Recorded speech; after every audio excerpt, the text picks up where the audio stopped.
Reefer, Gunjay, the big herb, blunted up man.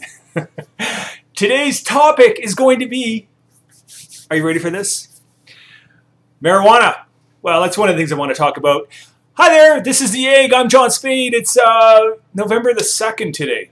I haven't been around for a while. You know, really not too much pressing on my mind other than, you know, getting some business going and, you know, living life. And yeah, it's been an interesting layoff for me. Lots going on. A comedy of errors. You know, Murphy's Law. Those of us who have dealt with Murphy to the extent I have, and there's lots of us out there, you just get to a point where you're never surprised but what can happen. And I guess the biggest thing we learn as we get older anyways is you don't take it personally. It's not the universe out to get you. It's just life and the way it is. And you take the hit and then you move on. So anyways, I got that out of the way. Marijuana. California today, Proposition 19, they are voting. The wonderful thing about democracy, they're putting it to vote. Do you want pot legalized? Now, it's an interesting dilemma for the United States because, of course, California, they have their own judicial system and they can pass this law, and that doesn't mean that the rest of the United States is going to follow in line, but you can bet your ass that everybody's watching this. What's interesting to me is the people that want it legalized, are they necessarily the people that are going to get out and vote to have it legalized, or are they going to have issues with actually getting out of the house because they're half-baked? I'm being trite, and I don't mean to be, because I'm a proponent for legalization of marijuana for a lot of reasons. Here's one of the basic reasons for me. In Canada, BC specifically, the industry is worth $7 to $10 billion a year. Now, I don't know exactly how they came up with that number.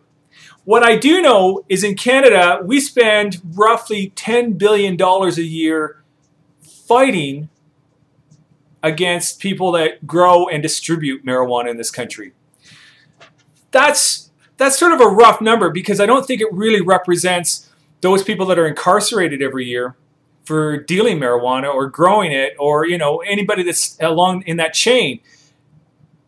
And you think about a number like that, well, I'm telling you right now, most Canadians probably have no idea that the average stay for 1 year for one criminal is about $180,000. Is that money well spent? Now, if we're talking about locking up pedophiles and murderers and bank robbers and people that really serve no purpose to our society, I guess I'm okay with that kind of money being spent. I'm not really sure how they come up with a number that significant. $180,000, the food must be outstanding, as well as the accommodations. You know, what I'm seeing on TV, I don't think that's the way it is, because five-star accommodations don't cost that much. Anyways, not to get off track. So it's big industry, and it makes you wonder about why marijuana hasn't been legalized sooner, and how much of this has to do with the amount of money that's involved. And you think in BC alone, it's worth upwards of $10 billion a year. That's a lot of money to a lot of people. That's industry. That's commerce. That's keeping the wheels turning, man. And that money's going back into our system. So if we were to pull the plug on that tomorrow and legalize it, and Joe Blow could start growing it in his basement with no fear of repercussions for doing such an act, could that affect our economy?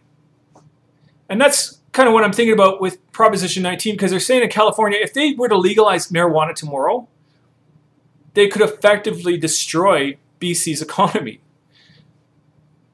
And that's no small matter. This is pretty big stuff. I mean, that kind of money, that's feeding a lot of people. I guarantee it. Legal or illegal, it doesn't matter.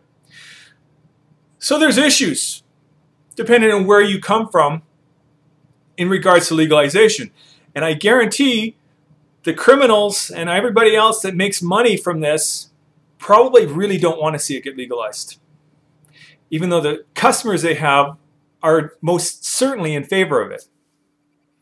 Something to think about. I'm really going to be watching. You know what I found amazing about this story because it's big. I mean, this is, you know, this is cutting edge. This is United States coming out of the dark ages, getting ready to say yes to legalizing marijuana. And if you go to, you know, depends on the news source. I mean, they're not all reliable, obviously, but I use CNN as a gauge because they kind of throw everything out there. They're into, you know, selling a service. So they look for the controversy. But if you go, I mean, obviously I'm on the front page on their website, and they're talking about the election today, which I'm going to touch on in a second. And honestly, I've gone through the whole thing, and there's nothing on marijuana. In fact, Glee controversy, Charlie Sheen's filing for divorce, who gives a fuck, naked hubby held in bride's death. I mean, nothing. Disney star leaves tour for treatment. 5 winter destinations. Quake-shaken pigs have mental issues. And yet they're getting ready to potentially pass something that could change the world forever. I mean, if North America jumped on this and said, hey, you know what? We don't see any reason to demonize marijuana anymore. You think it's pretty important news. I think it's pretty important news, especially, you know, when you talk about stuff that's bad for you, and there's a lot of proponents, and this is mostly because of ignorance. And I don't blame people that go, oh my God, marijuana is a gateway drug, and people are going to do worse things. And yet, you know, social drinking is lauded in this country and around the world. Hey, it's a great thing. Get out, have fun. You know, and I'm all about having fun. But, you know, they know that alcohol is a seriously, seriously damaging drug that is killing people.